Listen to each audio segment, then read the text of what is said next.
news I need on the weather report.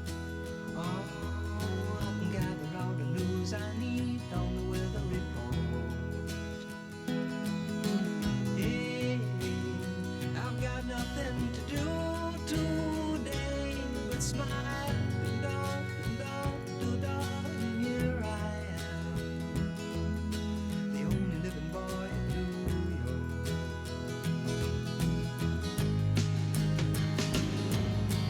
Half of the time we're gone, we don't know where and we don't know where.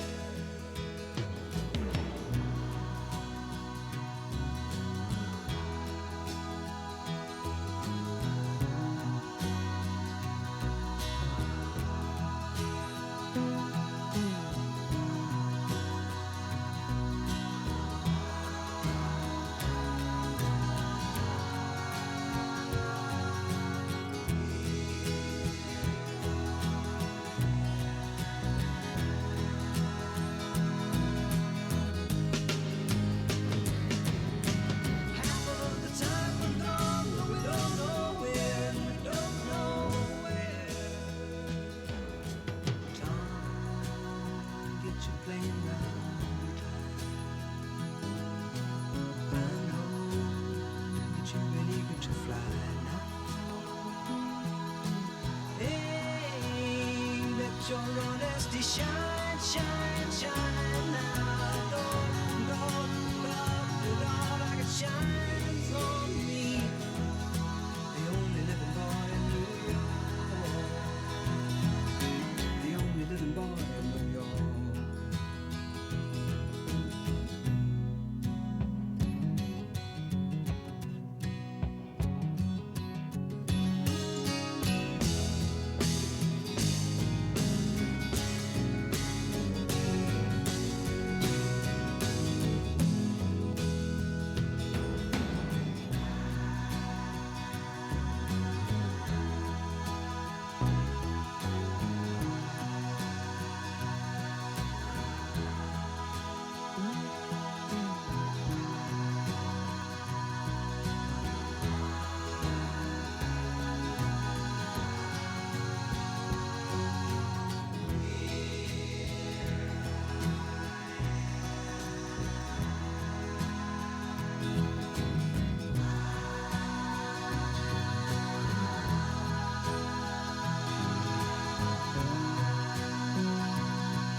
drop me off in Harlem. Yeah, good old Harlem. You have your fun under the Harlem sun, so drop me off in Harlem. There's Duke Ellington up in Harlem. He writes all his tunes in Harlem. And old Satchmo's still swinging way up in Harlem. All the cats are still up there. They're beating out those riffs. And Apollo, Puerto Rico, give you a great big lift. Yes, drop me off in Harlem. Yeah, man, beautiful Harlem. You get red beans and rice, it's very nice. Way up there in Harlem, that is.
And his knees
Good morning, everybody. A lot going on today. We got a lot to talk about.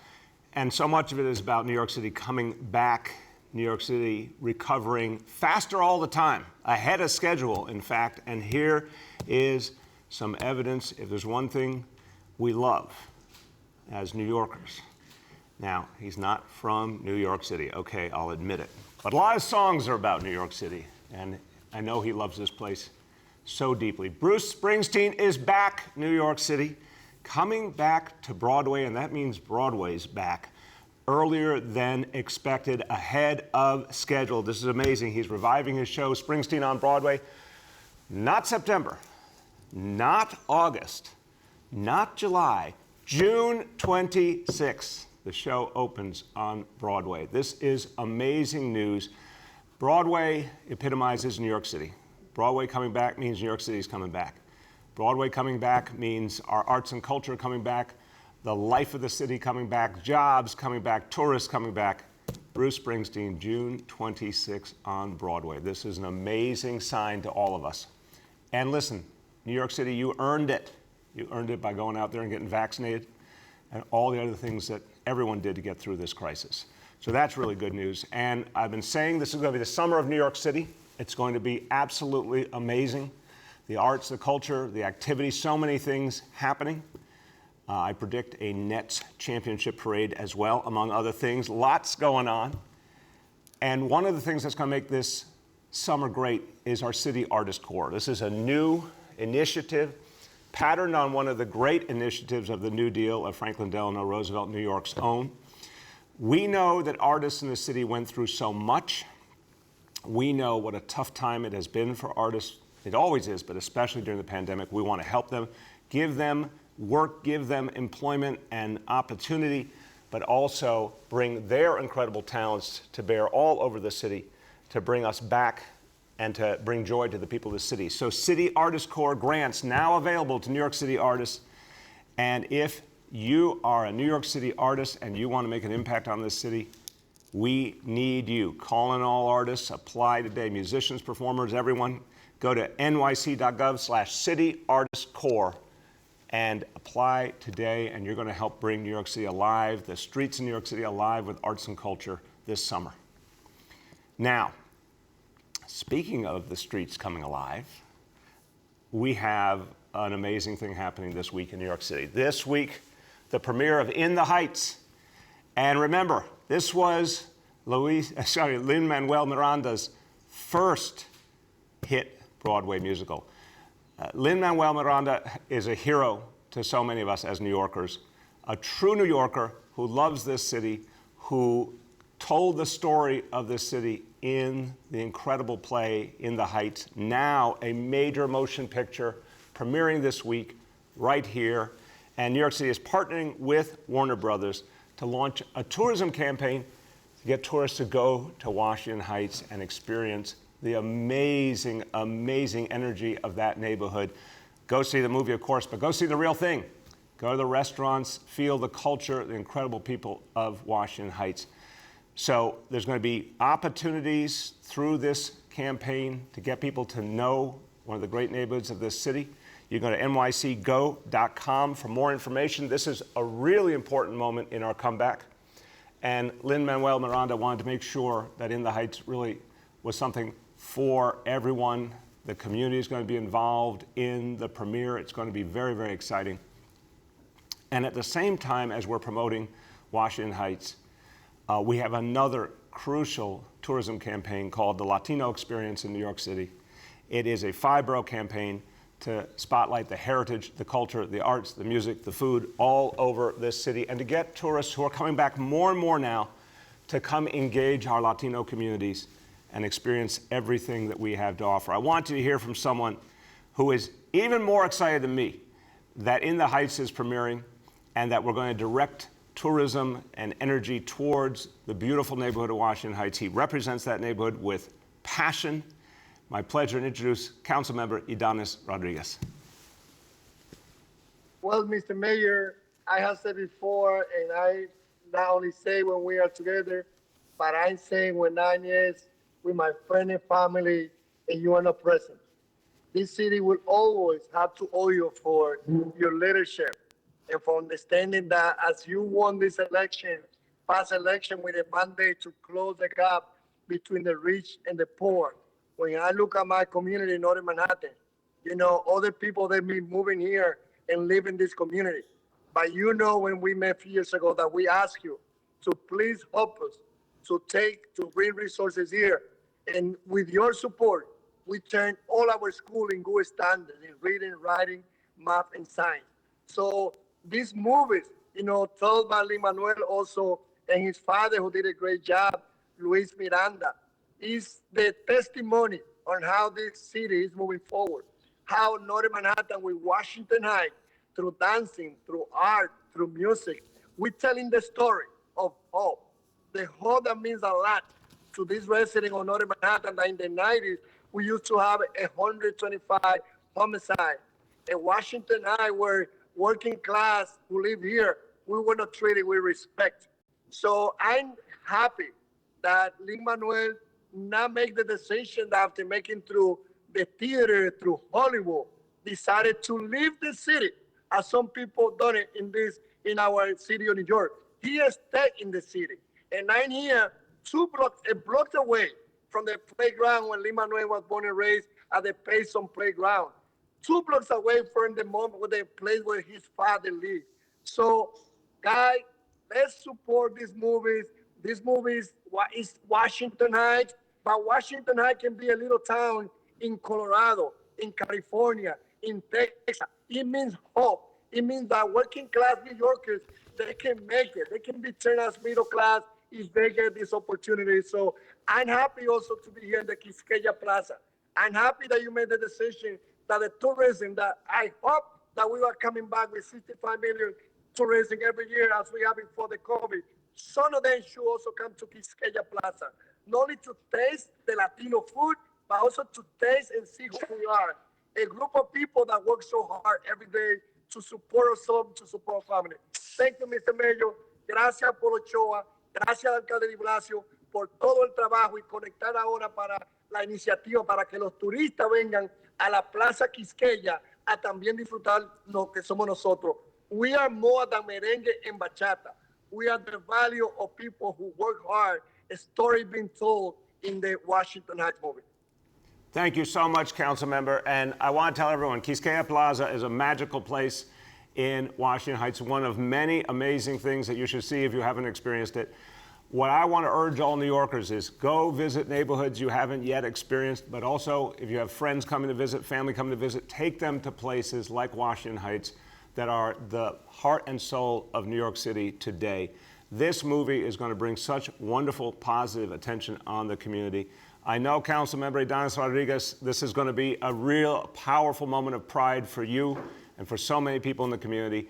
Now let's get this whole city and this whole nation to understand how great Washington Heights is. Thank you so much. Muchísimas gracias. Gracias. Now, we want New Yorkers to experience New York City more than ever. We want people from the tri-state area to come into New York City. We're talking about all the amazing things that are going to happen this summer. But when you think about tourists, and you think about tourists coming into New York City from all over the country, all over the world, I think a lot of people thought, well, it's going to be a long time before we see that again. Obviously, our hotel industry's been through so much. So many people lost their jobs. It's been very painful. And I think the expectation was, how many years and years and years would it take to recover? Well, guess what? The recovery's happening a lot quicker than anyone imagined. As of last weekend, 72% of New York City hotel rooms were occupied. So this is new information showing a faster resurgence than what was predicted. 72% of New York City hotel rooms occupied last weekend and growing. And the summer in New York City is going to amplify that because people are going to want to come here to be part of something absolutely magical. We talked about our homecoming week coming up in August. Obviously, Bruce Springsteen coming back. People are going to want to come for that. The In the Heights premiere is going to be a beautiful love letter to New York City sent all over the nation. Mark my words, people are going to flock to New York City to be a part of the summer of New York City. So this is very good news for so many New Yorkers who work in that industry, and we need to give them a chance to really have a recovery for all of us. All right, now, recovery. The foundation of recovery is vaccination. We give you an update all the time. It's amazing. The numbers keep growing, particularly among younger people. This is great news. So first of all, since day one, we're now past 8.5 million vaccinations. This is really, really good news. More vaccinations have been given in New York City than there are people in New York City. That's a great, great sign. So as of today, the number of doses from day one, 8,559,566. And we are doubling down. We're bringing vaccine to the people. Starting on Wednesday, we're going to bring mobile vaccination vans to libraries all across the city to reach families, to reach young people. They'll be there throughout June. Libraries have done such important work for this city. They have been at the front line helping us out with testing, with vaccination, really helping people through the pandemic. I want to thank everyone in our library systems for everything you have done to help New York City. Those mobile sites are really going to help get more and more people vaccinated, particularly young people. We also, of course, have started vaccination sites in our schools. We're going to keep building on that. We held block parties to encourage vaccination, barbershop listening sessions. We've had vans and buses with vaccination efforts at parks, places where people are, young people are, and here's the update. We had Youth Vaccination Week. It worked. During that week, we administered 34,000 doses to New Yorkers age 12 to 17 across the 5 boroughs. 34,000 doses for the youngest New Yorkers. We want to protect them now. Amazing number. 156,000 12 to 17-year-old New Yorkers have received at least one dose of the vaccine. And we know people get one dose, they come back for the second. 156,000 and growing. That's how we achieve a recovery for all of us. Now, vaccination is the foundation. But to keep building recovery, keep bringing back the life, the energy, the jobs, of course, we need this city to be safer and safer. We have work to do, and I've said many times, recovery will help the city become safer. Recovery equals public safety equals recovery.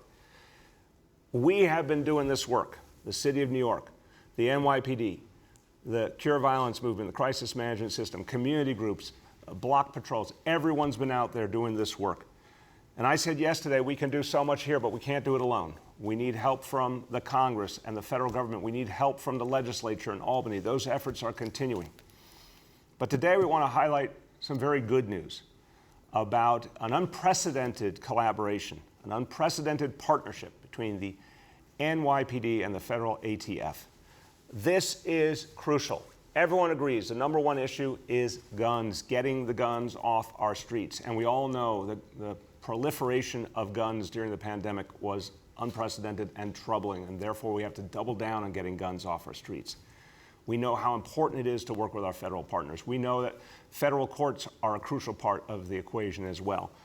ATF is where it all comes together, the Federal Bureau of Alcohol, Tobacco, Firearms, and Explosives. This is the leading edge. This is the part of the federal government that finds the guns, gets them out of the hands of bad guys, and keeps communities safe. We know that gun trafficking must be attacked on a national level, and the ATF leads the way. Now, this is the first time in this country that the ATF has partnered with a local police department in this manner. And it means we're going to have ATF agents directly embedded in the NYPD working together to find guns and quickly act on the information that they find to stop the flow of guns.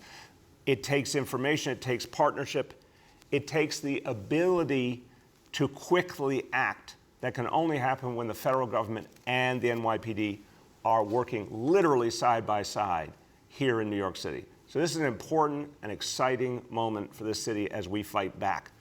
The person who spearheaded this effort for the federal government, and I know is someone who truly believes in doing things in a new and different way so we can fight the problems of today. He's here with us. It's a great honor to have him here with us, and I want to thank him for his service to this country and for what he's doing for New York City. Special Agent in charge of the ATF New York Field Division, my pleasure to introduce John DeVito. Thank you very much, Mayor de Blasio, for your kind words. Really, really unprecedented. As not really going to encompass the scope of what your people are accomplishing here in New York City with what they're doing to protect its citizens. Again, my name is John DeVito. I am the special agent in charge for ATF here in New York State.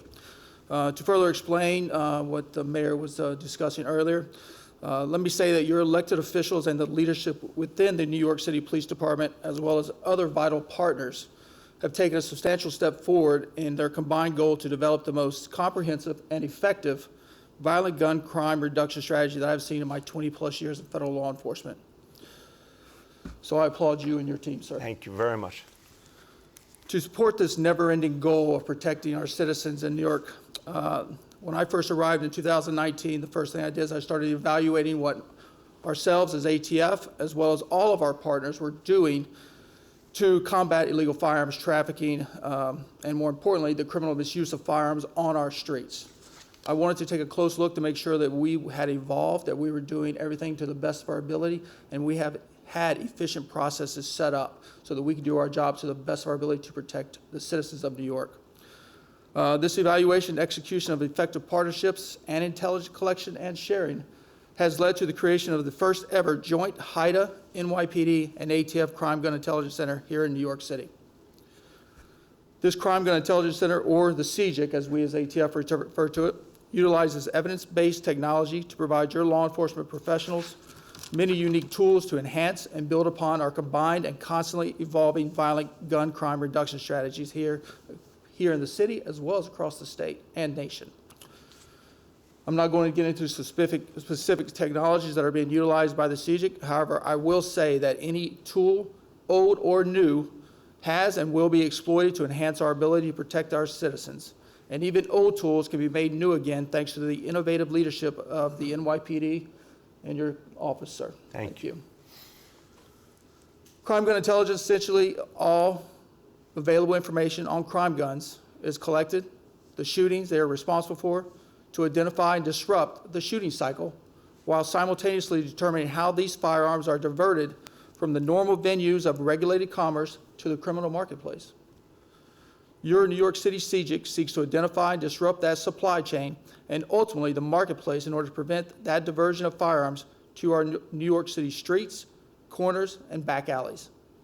The CJIC also helps establish previously unknown connections between violent gun crimes and helps us lead directly to the individuals that are responsible for those violent gun crimes.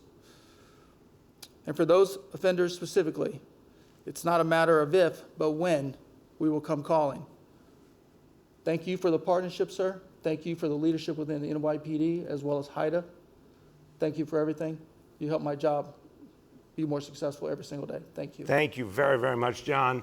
I like your statement, it's not a matter of if, but when you'll come calling. I think that's a very clear and powerful statement that anyone trafficking in illegal guns will be caught. I really want all New Yorkers to understand this, the great work of the ATF, the work of the NYPD. It is more than any time in history a matter not of if, but when that criminals are caught, and particularly those who are creating such danger to New Yorkers. So that's really good news. On a lighter note, I want to say, John, I admire you for many reasons, but I also want to say to everyone, remember, his name is spelled D-E, not D-I. There's a big issue out there. You know, D-I is the majority out there in the Italian-American community, but we stand up with the D-E proudly. Yes, sir. And I'm honored to be on your team, and thank you for being on our team and working so closely with us. Thank you, sir. Now, John has a great partner in the leadership of the NYPD. Someone, I want you to hear this about John Miller as I introduce him. He's a modest man, John Miller, but he really has so much to be proud of, and I'm so appreciative of him. For 8 years, he has led the way protecting New York City from terrorism, foreign and domestic. And he's also, in the last few years, really oriented his division to focus on a number of domestic challenges, whether it's hate crimes or ethnically focused violence, or of course the scourge of illegal gun trafficking. A lot of New Yorkers are alive today because of the work of John Miller and his team. So it's my great, great pleasure to introduce our Deputy Commissioner for Intelligence and Counterterrorism, John Miller. Thank you, Mr. Mayor, and also thank you for those kind words. So we threw out a couple of acronyms here, the CJIC, which is the Crime Gun Intelligence Center, but also HIDA, which is the High Intensity Drug Trafficking Area Program. That's where the CJIC sits with ATF and NYPD, and that's run by your good friend, Deputy Commissioner Chauncey Parker, who brings federal and city resources together in law enforcement in one place. So the New York ATF Gun Intelligence Center is a key new program for us. It's an incredible partnership. It allows a seamless flow of information that we haven't seen before. It allows us to get to the sources of those guns. Where are they coming from? What are the states? What are the outlets? Who are the licensed firearm dealers? It helps us identify the traffickers and their routes coming into the city. It shines a light on some of those key things that are important when you're tackling rising gun violence, but it also helps us enhance the gun arrests we're making. We have record numbers of gun arrests this year. In the first 3 months of this year, I think more than we've seen in 25 years. That's a good thing. It shows that the police officers are out there, they're engaged, and that they're fighting gun violence. But it also allows us, because every gun tells a story.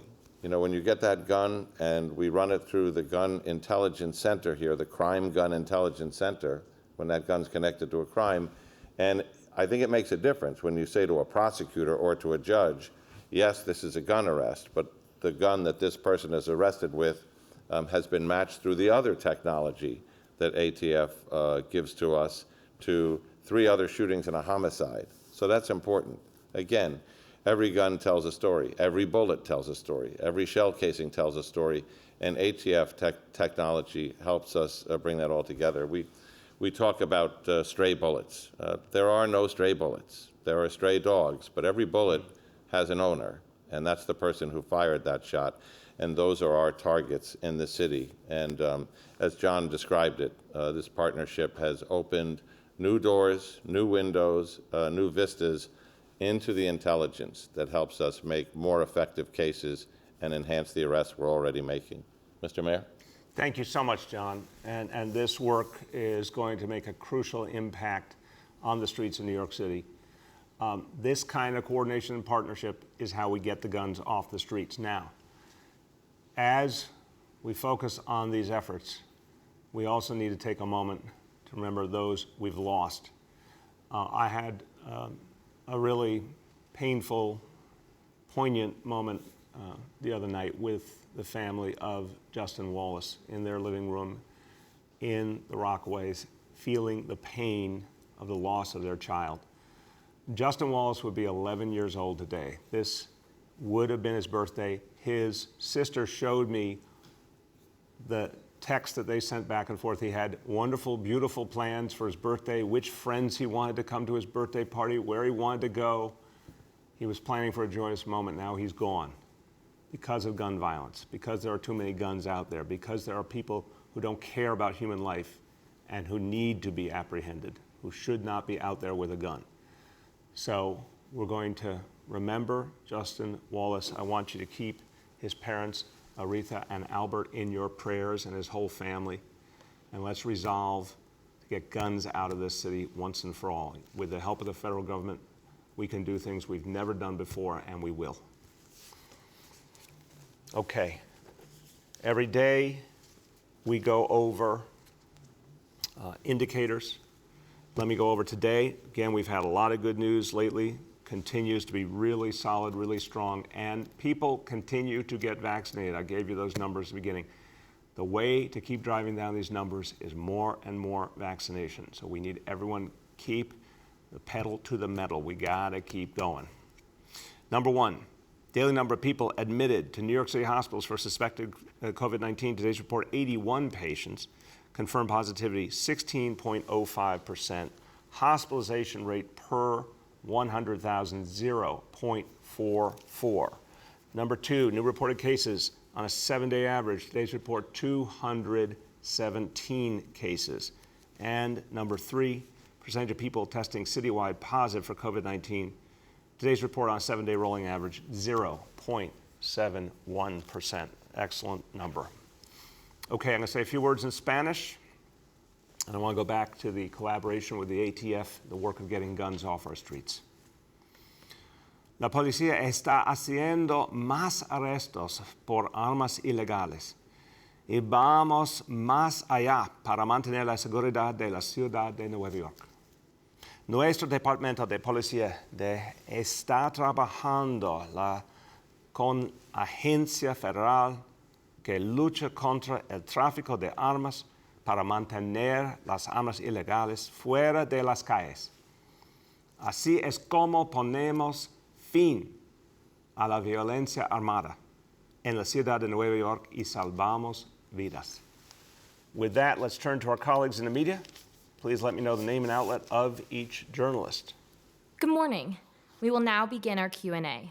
As a reminder, we are joined by John Miller, Deputy Commissioner of Intelligence and Counterterrorism, John DeVito, Special Agent in charge of the ATF New York Field Division, Dr. Jay Varma, Senior Advisor on Public Health, Dr. Mitch Katz, President and CEO of New York City Health and Hospitals, DCLA Commissioner Gonzalo Casals, Fred Dixon, President and CEO of New York City and Company, and Jeff Brown, Chief Information Security Officer and Head of New York City Cyber Command. Our first question of today goes to Dana Rubenstein from the New York Times. Hi, Mr. Mayor. How you doing? Good, Dana. How you been? I'm okay. My first question has to do with the absence of the NYPD commissioner. I mean, if you're trying to sort of create the impression that the city is taking this gun problem seriously, wouldn't it have, just from at least an optics perspective, made sense for him to be here today? Dana, look, we've done the same thing for years and years. Commissioner Shea and I, as I did with Commissioner Bratton, Commissioner O'Neill, we appear together for many announcements, but there's also other key leaders of the NYPD who we highlight depending on the work being done. Today, it's Deputy Commissioner John Miller. The other day, Chief of Department Rodney Harrison. Many times, it's been me and Dermot Shea together. We were together at Wagner Houses recently. We were together announcing police reforms. It all is one team fighting in common cause. So we bring out the person who's going to best speak to the specific subject matter. No question in my mind that this is a crucial moment talking about this partnership, unprecedented. And I do want to give John Miller credit because he was one of the people who helped pull this together, and I wanted the people in New York City to hear from him about it. Go ahead, Dana. Thanks. And then on another note, a bill that would allow gun manufacturers to be sued under the state's nuisance law passed the Senate last week, and it looks poised to pass the Assembly today. What do you think about the bill, and would you file a lawsuit if it becomes law? I want to see the exact bill language. You know, all the bills were finalized yesterday late in Albany, so we're analyzing the bills right now. But basically, I personally feel that there are real issues in this country with holding gun manufacturers accountable. I think we need tougher laws. I think there are situations where lawsuits are appropriate. But let me look at the exact language, and then I can tell you more. Our next question goes to Sean from the Daily News. Yeah, good morning, Mr. Mayor. Thanks for taking my question, as always. I wanted to ask about the hack that we reported on yesterday. I know you spoke a little bit about it yesterday on New York One. You said the hackers didn't demand a ransom. So can you say what, at this point in time, your understanding of why the hackers did what they did is? Yeah, in a moment, I'll turn to Jeff Brown, who heads our cyber command, and he and his team have done a great job protecting New York City in a really difficult environment, an ever more difficult environment. But at this point, we're constantly investigating this. Cyber Command working with NYPD and other partners. To this hour, we have not seen information compromised or a ransom demand. But again, Sean, this is an evolving investigation and very complicated subject matter. So we're going to keep people updated as we get more information. Let me have Jeff Brown give us a quick update.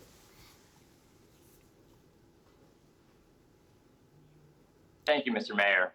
To reiterate, contrary to some of the reporting, this is not a ransom situation.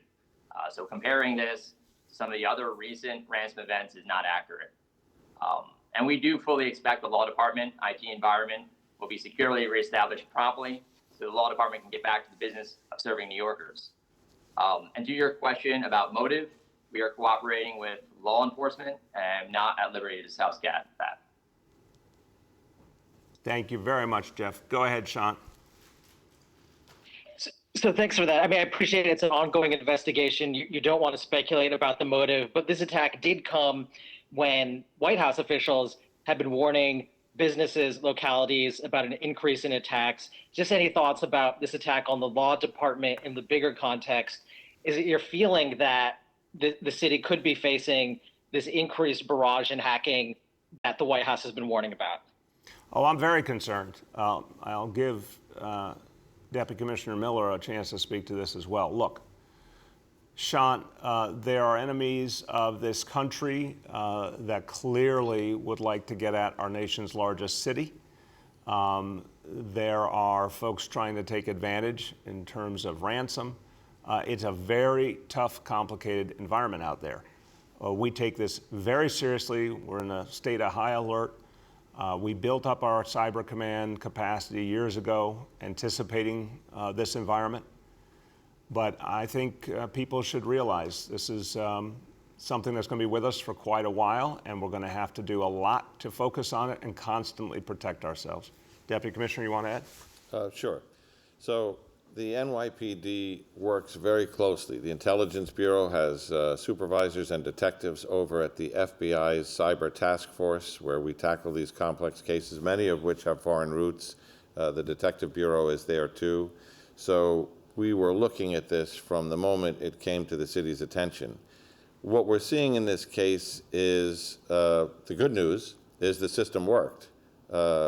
Once there was activity seen that was suspicious, that rang bells between Cyber Command and its contractors that patrol those systems looking for anomalies. So that's a good thing, which is we were able to stop that through Cyber Command and do it, and Jesse Tisch's people, Jeff Brown's people, and disconnect it from the system to make sure while we assessed what was in there, didn't get out to other systems. So that's a positive. The investigative piece is now all about the forensics, which is looking at the malware, seeing where it's been seen before. We've identified the malware. We have seen it before, and then tracing that to the actor.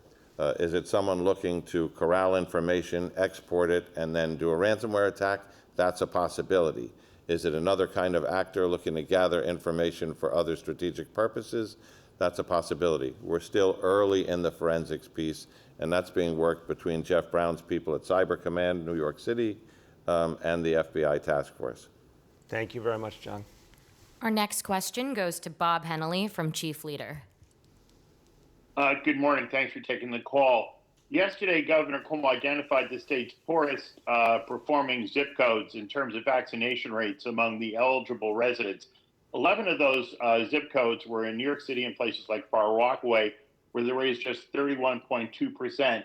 You have put a tremendous emphasis on engaging the general public on this effort, but last time we checked, the NYPD itself is not quite at 40%, and the vaccination rate at the FDNY is around 50%. Shouldn't you be featuring civil service employee vaccination rates on a daily basis? Because we know it gets measured, gets managed. Bob, it's a fair question. I think we understand right now that there are, and this is what the research is showing. I mean, the research nationally, locally, our experiences out in the field, hundreds of thousands of interactions with New Yorkers. There are many, many people right this minute willing to get vaccinated, whether they're in public service or they're civilian. There are so many people ready to get vaccinated. Our job is to reach them, make it convenient, make it easy, give incentives, answer questions, whatever it takes. And clearly you can see the numbers keep growing substantially every day. So, you know, I think there's a bit of a coalition of the willing dynamic right now. We want to go to the folks who are ready or are almost ready or need it to be a little easier and keep building up progress there. Folks who are not yet ready, I appreciate and understand that. It means we just have more work to do. So I'm not against putting up numbers, but I also want to recognize that folks who are uniformed service, they've been given a lot of encouragement, a lot of information. If they're not yet ready, they're not yet ready. It's our job to keep working. Go ahead, Bob. Yes, thank you. As you know, the pandemic was quite a traumatic event for the civil service. I guess close to 400 individuals died and thousands are dealing with some kind of long-term complications. There's been a lot of, there was initial optimism when there was discussion of early retirement for folks. That's kind of worn off a bit, and we did get something forwarded to us by a UFT member, a flyer which said, quote, "We are disappointed to inform you that despite our efforts, City Hall has refused to offer an early retirement incentive for any DOE employee this year.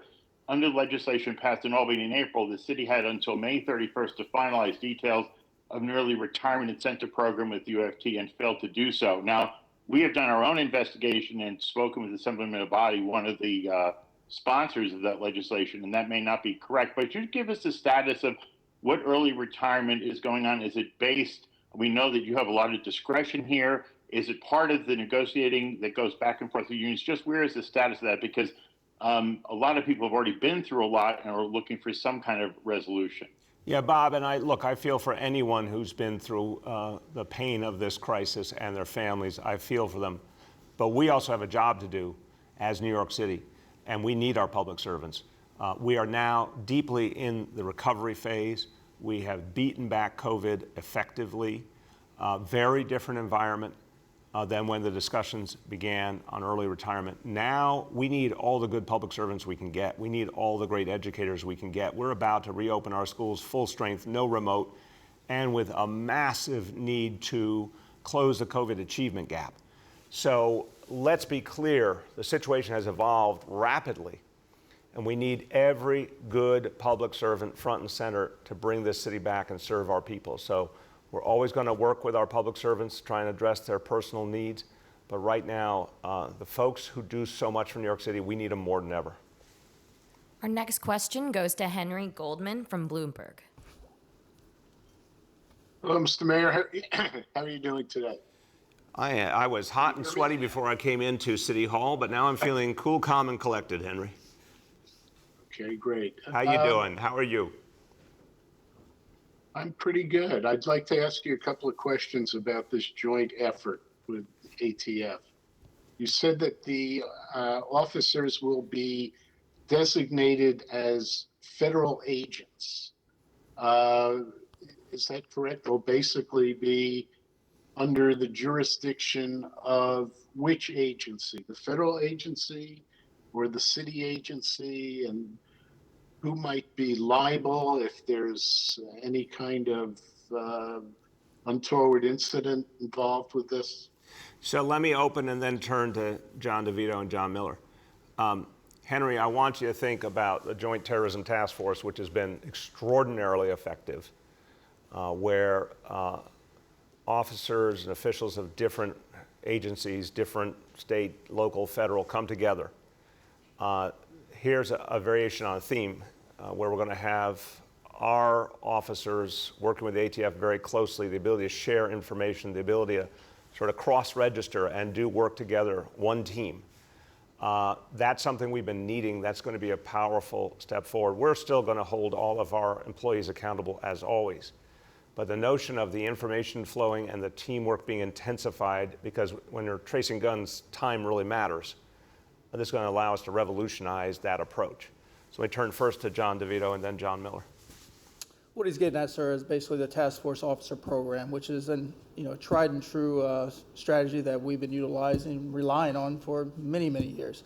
The most important part about that is that it actually provides protection to the law enforcement officers acting under color of law of the federal agency that they're assigned to and they're working with.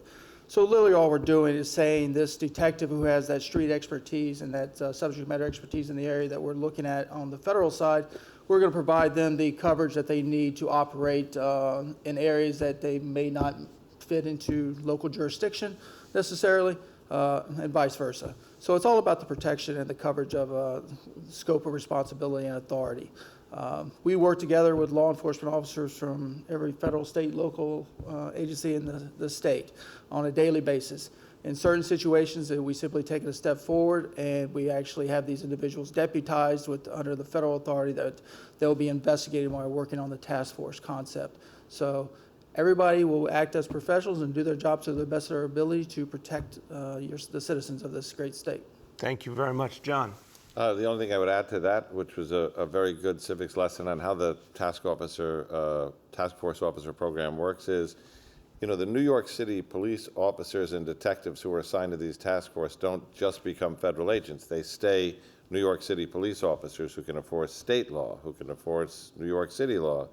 But they also have the power to act with their federal partners, investigate federal violations, put together those cases that they can bring to federal court. So from an enforcement standpoint, especially if you're talking the gun business, it gives you a lot of options, whether to exploit the federal gun laws, which may be better in one case, or the state gun laws, which may be preferable in a different situation. It gives us important options in these cases.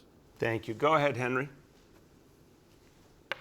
Okay, thanks for all that. Now the question is, you know, the feds, you mentioned Joint Terrorism Task Force. We've got gang activity that's investigated by both the city and the feds. Why now, after 16 months of increasing shootings and mayhem, and it's never really been a shooting less city. There have always been too many shootings, even at a small number. Why is this partnership suddenly happening now and not having been created 5 years ago?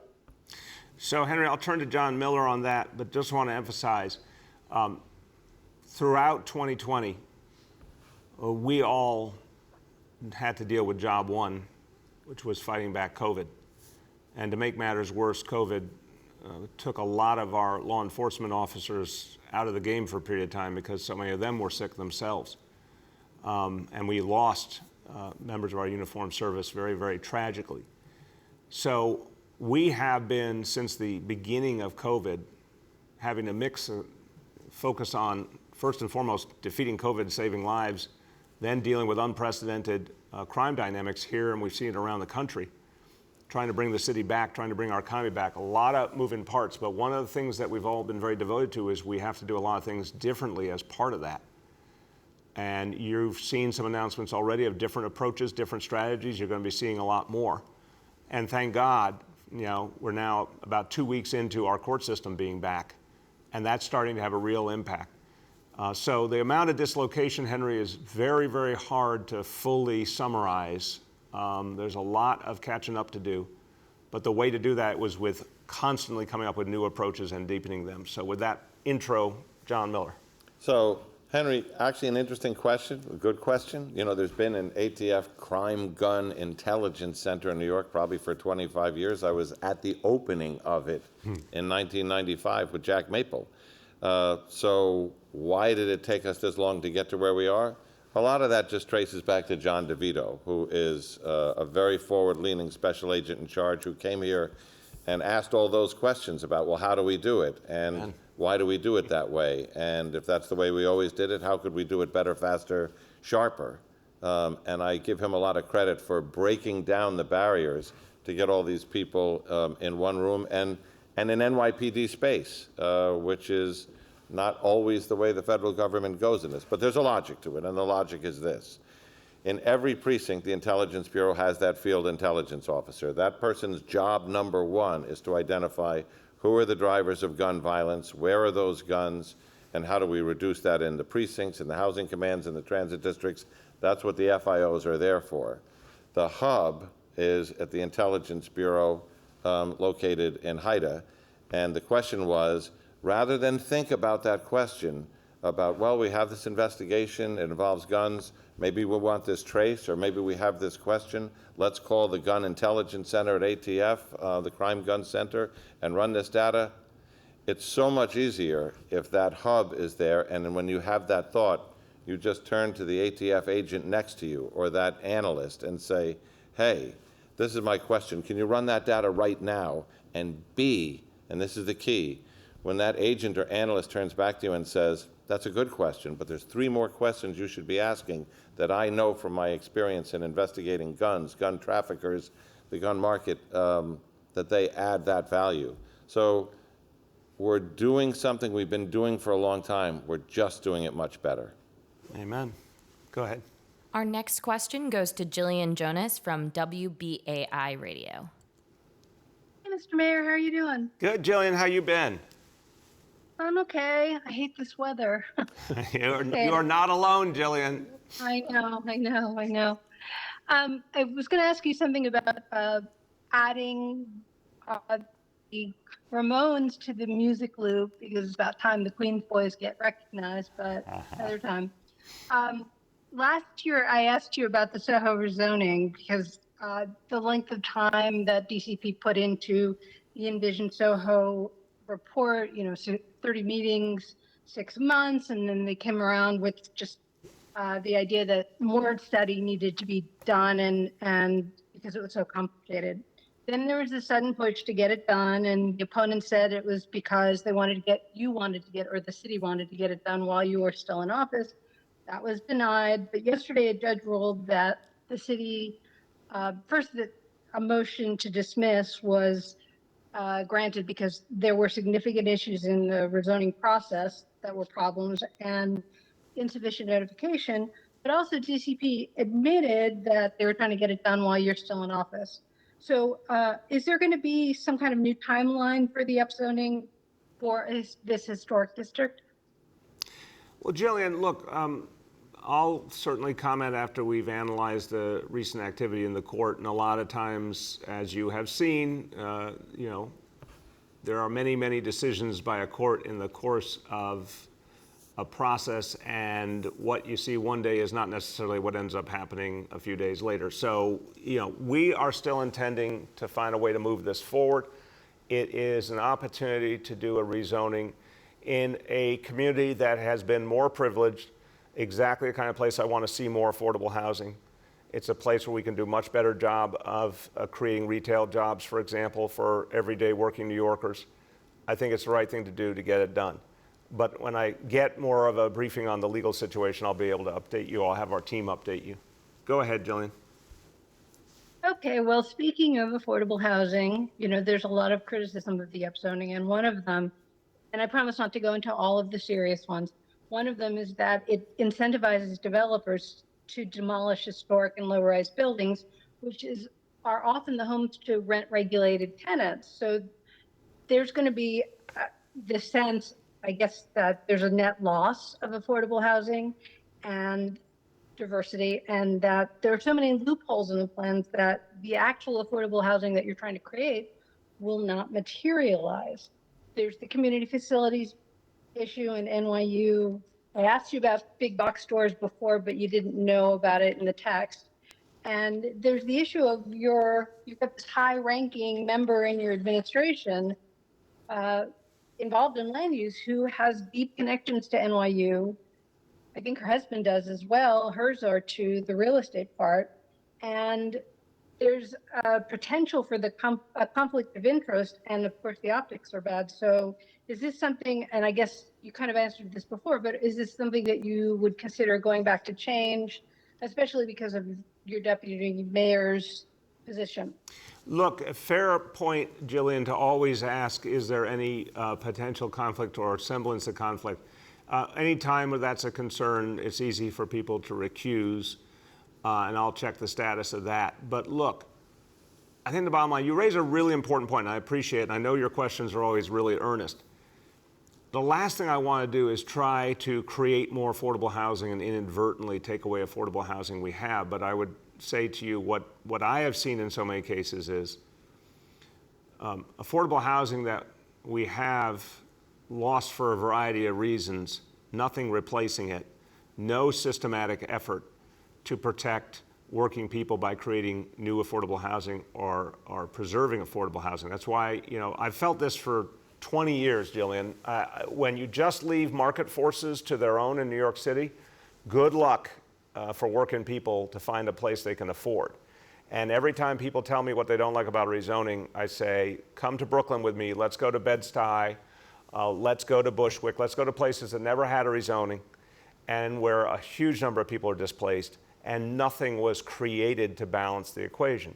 So I still believe a smart rezoning with a focus on affordable housing with real guarantees, not like we saw, unfortunately, in the previous administration where they were very, very porous, but real binding guarantees around affordable housing is our best bet to make this a place that working people can afford. But it has to be written properly. And in some cases, if you have something low-rise, put aside historic districts, those are very real issues, but let's say you have a building that happens not to be historically pertinent and it's replaced with a bigger building with a lot more affordable housing in it, I would take that opportunity any day, because if we don't create more affordable housing, more and more New Yorkers won't be able to live here. So it's a balance we always try to strike. I think we are striking it in this case, but I will definitely have the team get back to you on some of your other concerns. Our next question goes to Nolan Hicks from The Post. Good morning, everybody. Hey, Nolan, how you been? I'm all right, Mr. Mayor. How are you? Good, good. There was, that horrendous shooting over the weekend in Queens. There was a police officer who was shot and killed in Kensington yesterday. There have been at least 312 shootings in the city since the last time the police commissioner was at City Hall to take questions from the press corps that covers City Hall. Where is your police commissioner, and why isn't he showing up? Nolan, you mentioned we lost a retired police officer yesterday. My heart goes out to his family. Really, really horrible loss. Nolan, again, we do all sorts of different things. Commissioners out there all the time leading the way, fighting back the challenges we're facing. NYPD is doing an extraordinary job getting guns off the streets. We've really documented that, and new strategies, new approaches all the time. So I'm very, very clear about the work of the NYPD and the fundamental belief that the best way forward is through the neighborhood policing philosophy that Dermot Shea and John Miller were there present at the creation of, and we're going to double down on again now. Go ahead, Nolan. Yeah, I mean, your police commissioner makes $240,000 a year to come up with the crime-fighting strategies in this city. We're on pace to exceed the number of shootings that we saw last year, which were more than the number of shootings the year before. Why isn't he here to face the music? Nolan, again, respectfully, look around this whole country. It's very painful, but we had a global pandemic. It dislocated our entire society. People didn't have jobs. People didn't have schools. People didn't have houses of worship.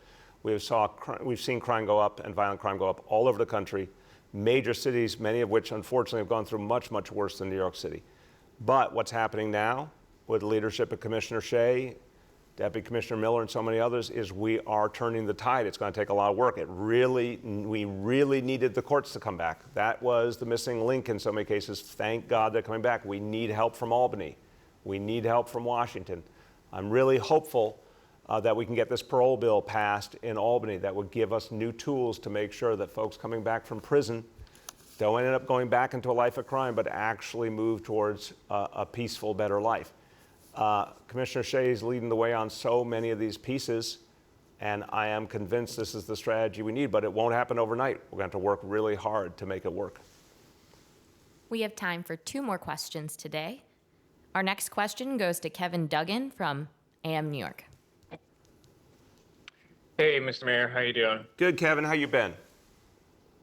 Doing well. I'm following on a string of questioning that I had from my Brooklyn paper days. You mentioned a few months ago that you come up with a specific plan or talk specifics about the BQE by May.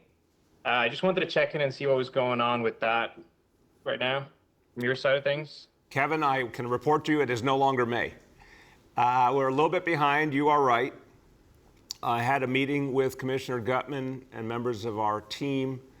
Initial plan we went through, and we agreed we wanted to add some elements to it. That's being worked on now. I think we'll be able to say something more in the next, hopefully, week or 2.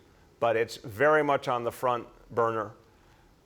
We've got to protect the BQE. We've got to make sure it will be safe and it will be viable for the years immediately ahead while we come up with, hopefully, a much bigger and more creative solution.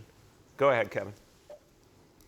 Okay, just to kind of hone in on that a bit, I guess, you know, would you say your strategy is focused only on the city portion of the BQE, the triple cantilever section, or are you still looking at putting forward a plan that's kind of larger, the whole BQE corridor within your administration? So, Kevin, a couple different pieces. Job one is to protect the triple cantilever and protect the viability of the BQE for the years ahead. That's the number one thing I want to make sure we do. I also want us to leave a clear game plan for the next administration, looking at the bigger picture. We'll have ideas that we think are the most viable, but we also might present multiple options so that we give the next administration those choices. But we got to do both. We got to secure the immediate challenge, and then situation, make sure the immediate situation is addressed, and then project solutions that would be for the big picture. Our last question for today goes to Ruvain from Hemodia. Good morning, Mr. Mayor. How are you? Good, Ruvain. How you been? Good, good. So I would like to follow up on these questions about why the commissioner's not here. When I interviewed him in September, I asked him about the fact that he was not at press conferences for 5 weeks during the height of the Black Lives Matter protest last summer. And he said, if I was invited, I would be there. And I asked him why he wasn't. And he said to me, quote, "You have to ask the mayor," unquote. So why, apparently he has not been invited to these press conferences. Why not? Again, Ruvain, people can ask questions in the negative. I'm going to answer in the positive. We put together the lineup to speak to each situation. We do that with every issue, every agency. Commissioner is out there leading the way with the NYPD. He was out with the family of Justin Wallace yesterday. The whole city watched as he went to support that family, and that was deeply, deeply appreciated. He's in many different venues where he speaks to the issues. I think this is a little inside baseball, with all due respect. We are doing what we got to do to set the strategies in place to get past this really tough moment in our city's history, and we will overcome it. Go ahead, Ruvain. Scott Stringer tweeted yesterday from his controller account that he audited the sanitation department, that they failed to follow procurement guidance and awarded a $14 million COVID emergency food contract to an inexperienced, ineffective vendor with a recent criminal conviction, unquote. Of course, the sanitation commissioner at the time, and also the food czar's Catherine Garcia, who happens to be Stringer's rival for mayor. I'm wondering, many people feel that Stringer's using the controller's office now as a way to hit out a rival in his race. I'm wondering what you think of this. Do you think there should be an investigation about a conflict of interest? Well, look, the underlying issue is real. Something happened that was both unfortunate and inappropriate. In fact, the vendor that was hired was fired after 3 weeks. So obviously something went wrong. That's an appropriate topic for an audit. Now, the timing is a little suspicious, obviously, not a shock, because we've seen audits used as political tools before. There's a real issue there. This is the kind of thing we got to move heaven and earth to avoid happening, because that vendor shouldn't have gotten that contract. But I do see your point about the very interesting timing of the audit. The bottom line is, we're going to make sure these issues are corrected and move forward. And with that, I'll conclude and say, look, this city's recovery, to me, what we're seeing now every day, I have the real privilege of reporting to you the facts, all of you, the people in New York City, what we're seeing happening. And just in the course of today's press conference, being able to show you the many, many areas where we're making great progress in this city. Even things we never would have expected, like tourism coming back this quickly.